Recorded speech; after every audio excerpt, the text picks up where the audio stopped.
Welcome to the Now, everybody. I'm Steve Shamraz. Some troubling public health news in the city of Milwaukee shows an increase in new cases of HIV and syphilis, including an infant in 2017. That's why the Milwaukee Health Department launched a commuter campaign with MCTS to raise awareness about sexually transmitted diseases.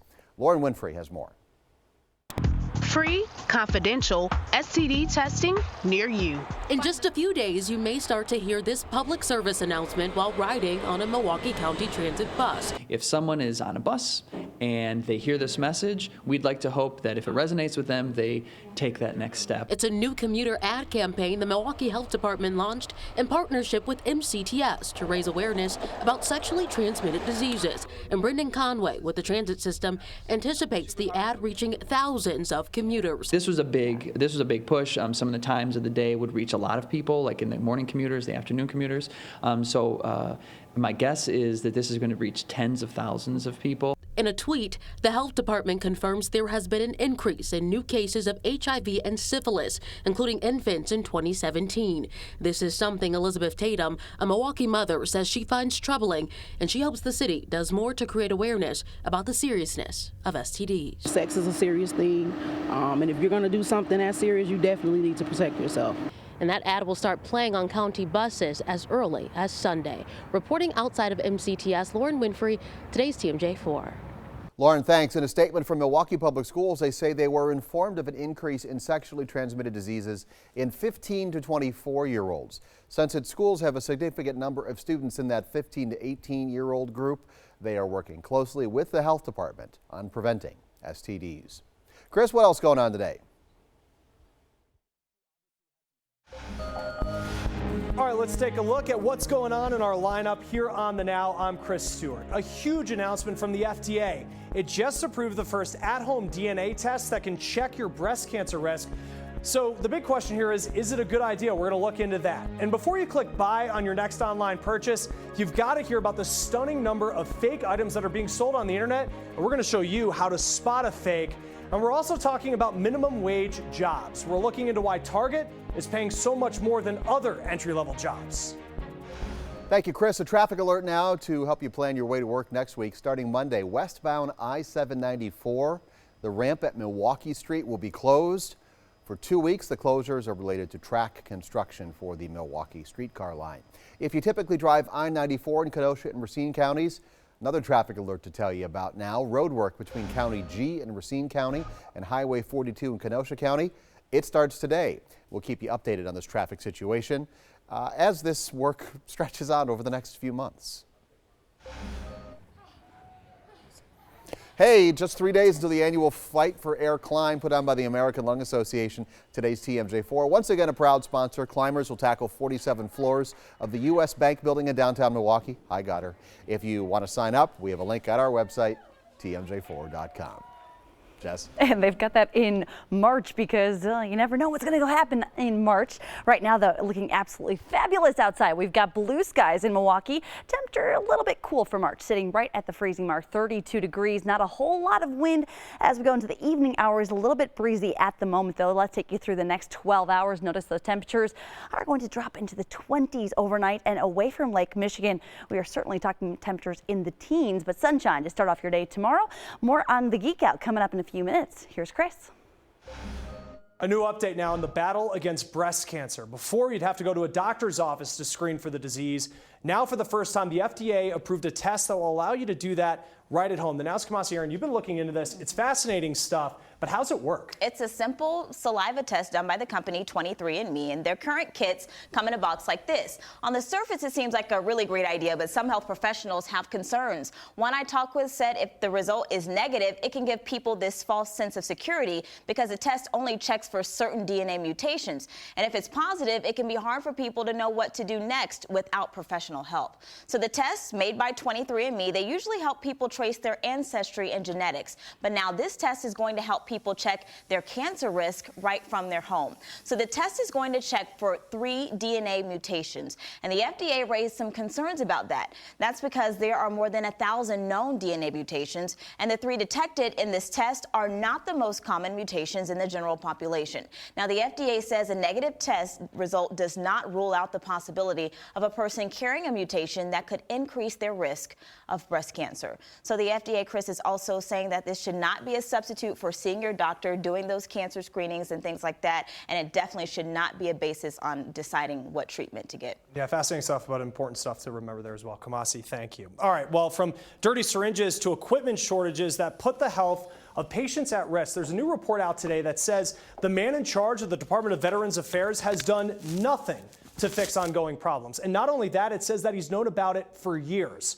An internal watchdog investigation found failed leadership and a climate of complacency at the VA, and it says that Secretary David Shulkin, who is also a top VA official under the Obama administration, has known of, quote, serious, persistent deficiencies in the agency. Well, still, we have a lot to talk about on this Wednesday afternoon. We have that warning about the fake items that sold on the internet. Now, you might be getting tricked and you might not even know it. And our investigative team is going to show you how to spot a fake. You are watching The Now.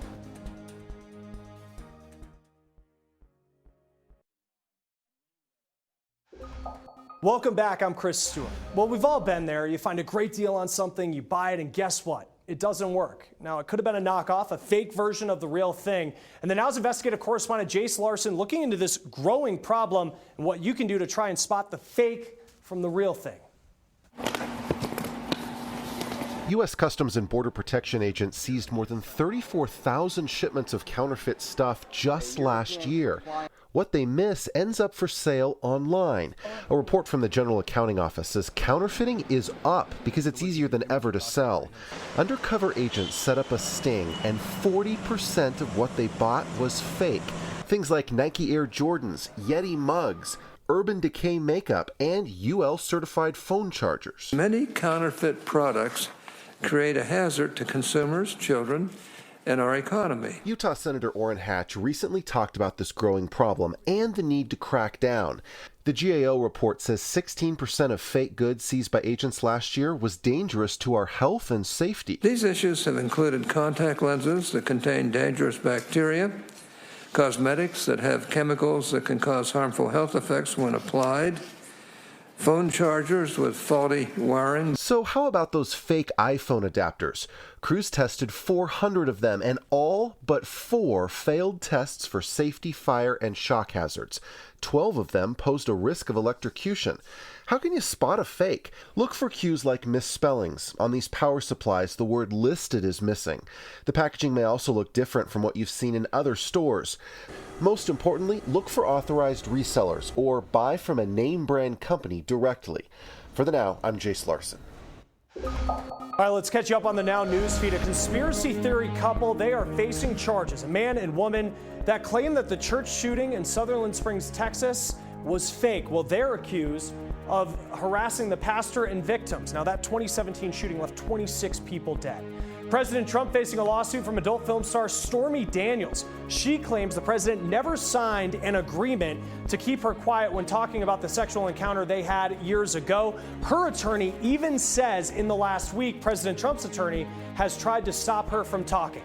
And well, here we go again. Might be a good idea to go buy a Powerball ticket tonight on your way home, because tonight's drawing is for $348 million. Also, not just Powerball, Mega Millions. No one has won that.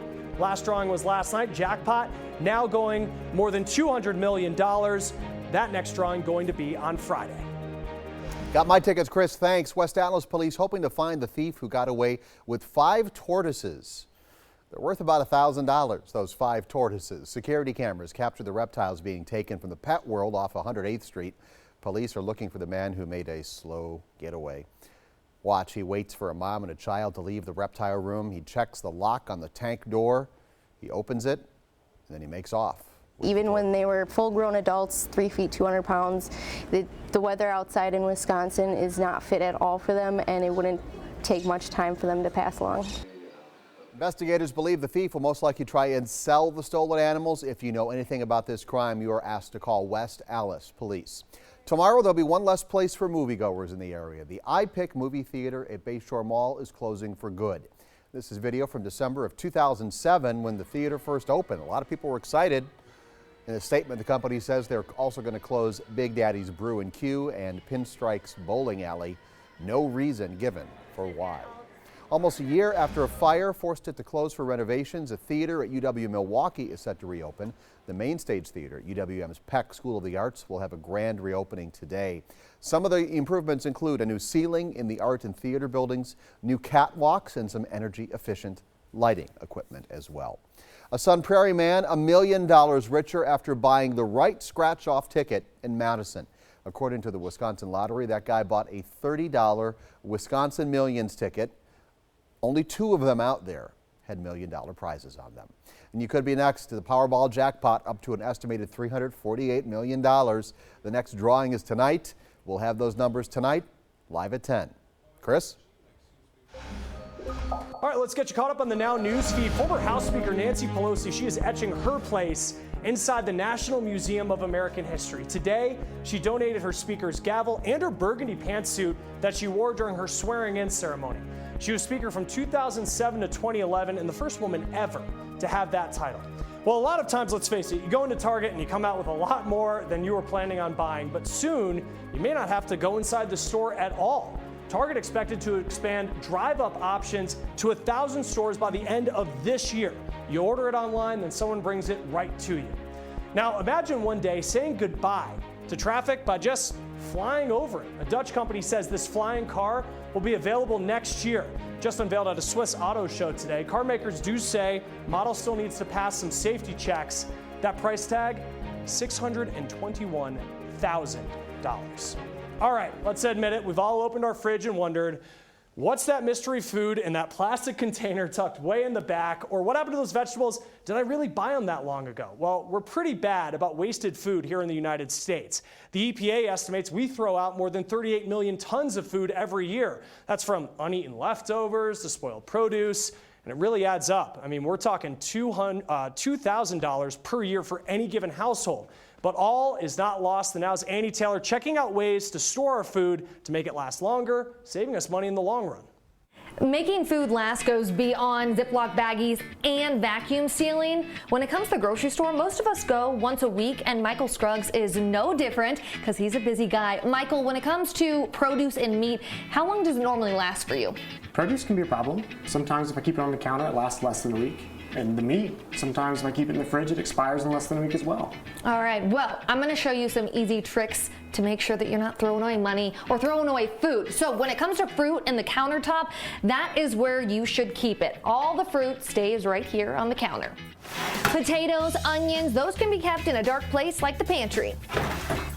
When it comes to the refrigerator, where do you keep your items? Because this is a game changer. Milk, dairy, yogurt should all be kept on the top shelf because that's where the temperature is most constant. When it comes to storing eggs in the door, that is a no-no. The door is actually the warmest place of a fridge. Do you throw away the bags that you put your vegetables in at the store? It's best you actually keep them in there and then throw them in the crisper drawer. Also, when it comes to your vegetables, don't rinse them before you store them. That'll actually have them go bad faster. Now on to meat and fish.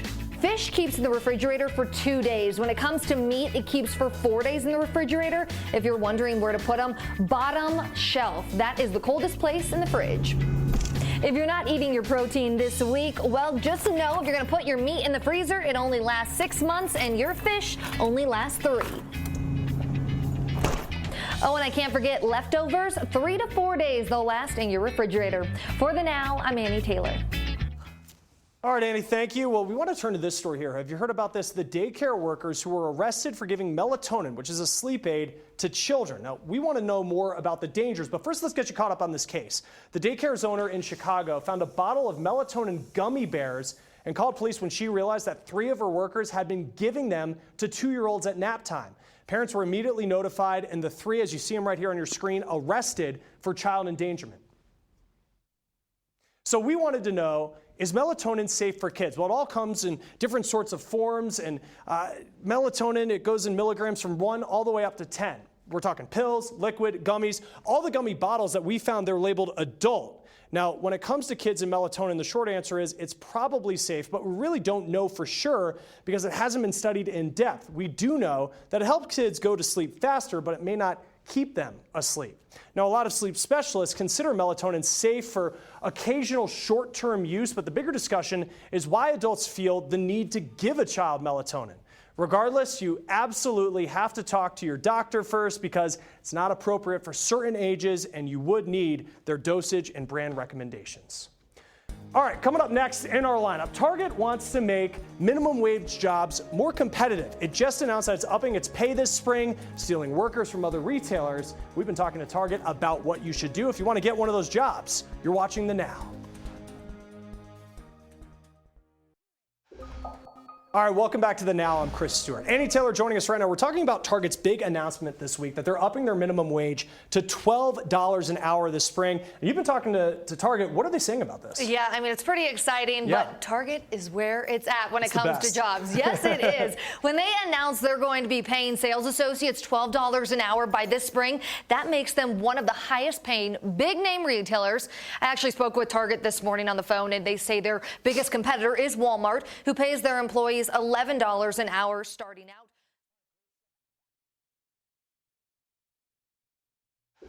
Welcome back, everybody. This little girl should be up for adoption later this month. A 1-year-old kitty cat brought into the Wisconsin Humane Society Ozaki campus back in February. Somebody found her in a dryer vent. What have they named her? Maytag. There you go. The kitty suffered serious burns to her head, ears, and leg, but veterinarians say she is now recovering quite well. And let's get her a home. Yeah. Jesse? We're looking at a really fabulous stretch of weather. So Beautiful. We already went through the next 12 hours. Let's talk about tomorrow. We've got temperatures that are going to be just a little warmer than today, a little bit less in terms of wind, and we will be seeing the sunshine return tomorrow, unlike the cloud cover that we had a little bit earlier today. So overall, a fantastic Friday and a great start to the weekend. I'll get my car washed. Yes. All right, that's it for now, everybody. We'll see you later.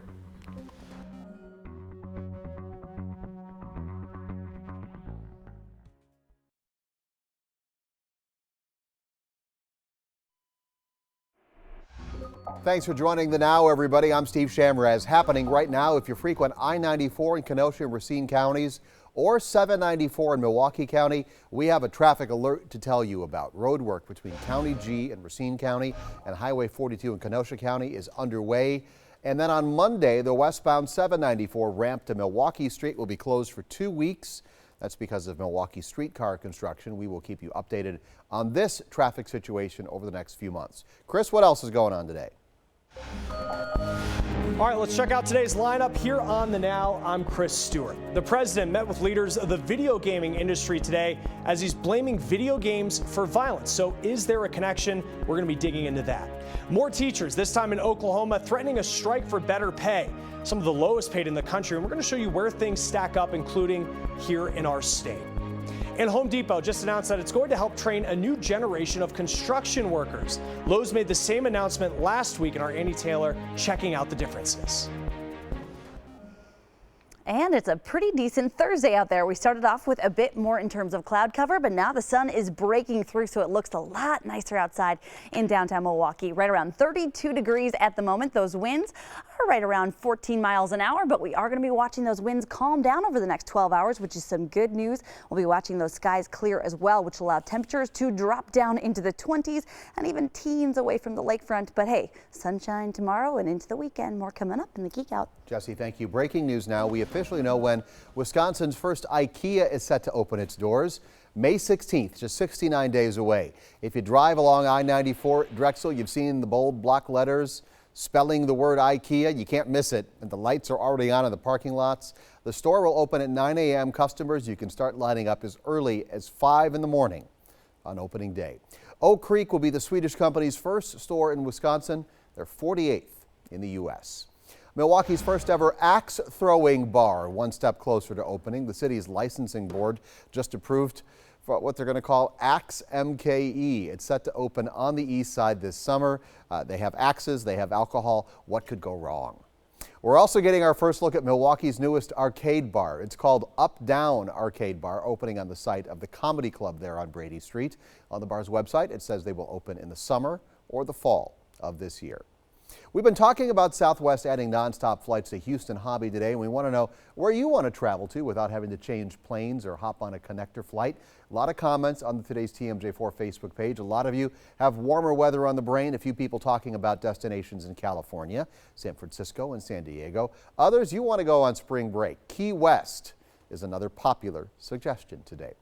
Police in West Allis hoping to find the thief who made a slow getaway with 5 tortoises worth about $5,000. Security cameras capture the reptiles being taken from the Pet World off 108th Street. Police are looking for this man. He waits for a mother and a child to leave the reptile room, checks the lock on the door, opens it, and makes off with the tortoises. Even when they were full-grown adults, 3 feet, 200 pounds, the weather outside in Wisconsin is not fit at all for them, and it wouldn't take much time for them to pass along. Investigators believe the thief will most likely try and sell the stolen animals. If you know anything about this crime, call West Allis Police. Tomorrow, there'll be one less place for moviegoers in our area. The iPic movie theater at Bayshore Mall closing for good. This is video from December of 2007. A lot of people were excited when it first opened. In a statement, the company says they're also going to close Big Daddy's Brew and Q and Pinstrikes Bowling Alley. No reason given for the closings. Almost a year after a fire forced it to close for renovations, a theater at UW Milwaukee will reopen. The Main Stage Theater at the UWM Peck School of the Arts has a grand reopening today. Some of the improvements are a new ceiling in the art and theater buildings, new catwalks, and energy-efficient lighting equipment. Chris? All right, let's turn to the Now news feed. There's going to be a shortage of more than 1 million nurses in the next 4 years, so we've learned about a couple of perks that people joining that business could get. Hospitals now offering benefits like big-time signing bonuses, even college tuition. Now, we have an important alert. If you buy clothes at Target, I want you to take a look at these jeans you see right here. A pair of $18 jeans. They're sold and called Cat and Jack. They're being recalled because they could cause skin lacerations and cuts. They have those small gold stars on both legs. You can return them right now if you have a pair for a full refund. Well, some cute video here. One shelter finding a new way to find pets a forever home. The shelter in Illinois, they're taking in chair donations. It's all in an effort to make animals more relaxed when they're meeting a potential owner.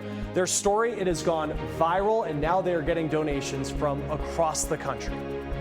Well, President Trump blamed video games right after the Parkland school shooting. And today, he met with leaders from the gaming industry to talk about the impact they're having. But is there really a correlation? Is there a connection? The Now's Corey Rangel digging into that.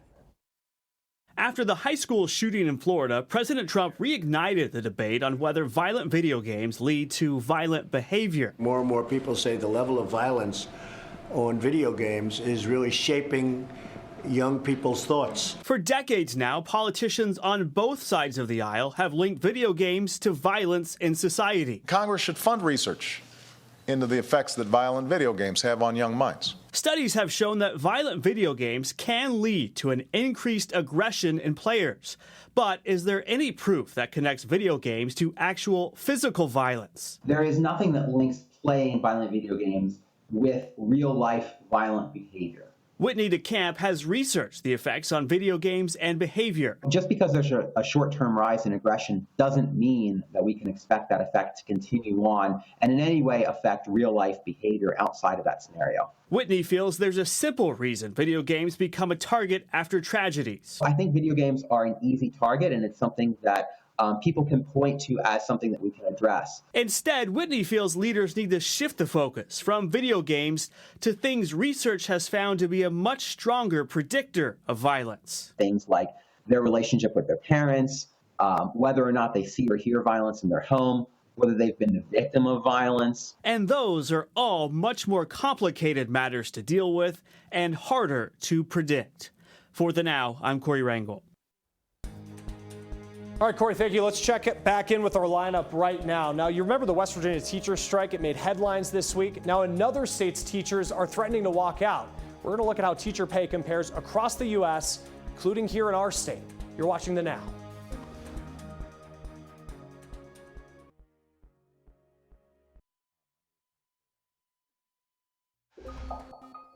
Well, this next story caught our eye. The nation's largest LGBTQ civil rights organization calling out the NFL for asking if a prospective player is gay. Former LSU running back Darius Geist says one team asked about his sexuality and another asked him if his mother was a prostitute. This was at the recent NFL scouting combine. Now, the NFL says it is looking into the matter, and they say the question is, quote, wholly contrary to league workplace policies. Now, today, the Human Rights Campaign released a statement you see here on your screen calling any questions about a player's sexual orientation, quote, absurd and inappropriate. The HRC says that the NFL needs to take serious actions to keep this from happening again. More teachers, and this time in Oklahoma, they are threatening to strike now for better pay. The union there giving lawmakers an April 1st deadline to approve pay raises. And if that doesn't happen, then they're calling for schools to close across that state the next day. Now, you do remember, just this week, this all happened in West Virginia. They ended a 9-day strike that closed schools statewide. Lawmakers there ended up approving a 5% pay raise for all state workers.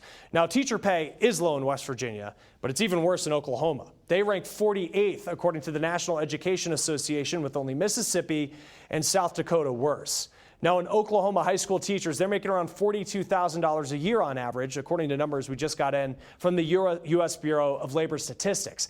And check this out here. Now, that's actually less than managers make working at one gas station chain there. One estimate on JobSite Indeed shows that Quick Trip assistant managers, they're making around $44,000 a year, so about $2,000 more, but there's another estimate that has it as high as $61,000. Now, across the country, numbers from the Bureau of Labor Statistics show that the lowest paid 10% of high school teachers, they make around $38,000 a year. The highest 10%, they make more than $92,000. Thanks, Chris.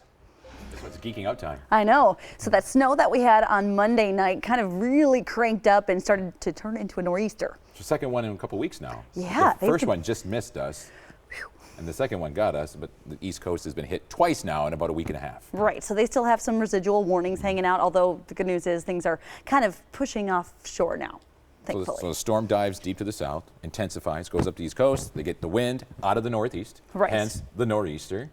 Thus. The first one had, 70-mile-per-hour winds? And then it also had coastal flooding because it's picking up all of that moisture out over the ocean and bringing it, of course, like a mini hurricane. onshore. Mini. Right. And so we get a similar system that brings us the snow and the wind occasionally, but it starts, takes not as much of a dive to the south. Starts in Oklahoma, call it the Panhandle Hook, because it makes this huge hook into the Midwest. It picks up Gulf moisture. And then, of course, the track depends upon how much stuff we get. And I say stuff because it could be anything like we had the other night. Exactly, and we got that whole mixed bag. Now, there is one thing in common between these two snowy, stormy systems. They both develop right out there. In the desert Southwest. Gotta love it. All right, we'll give you more updates on your next 12 to 24 hours coming up in just a few minutes, Chris. All right, welcome back to The Now. I'm Chris Stewart. Let's top our news feed with a story about border agents trying to crack down on human smuggling. Today, the Border Patrol said it saved 448 illegal aliens from the back of trucks in just the past 2 months. A picture of the most recent case here that happened in Texas, where several people were found in the back of a trailer. Take a look at this controversial statue that's going to be coming down in San Francisco. Shows a Native American at the feet of two men. It has been called racist and disrespectful. There had been some new calls to take it down since the deadly white supremacist rally in Charlottesville, Virginia last summer. And this here, a burger flipping robot that is in high demand so much he had to take a break. It's named Flippy. It can flip 2,000 burgers a day. This is at a California restaurant, and so many people came once they heard about the robot that its creators shut it down until Monday.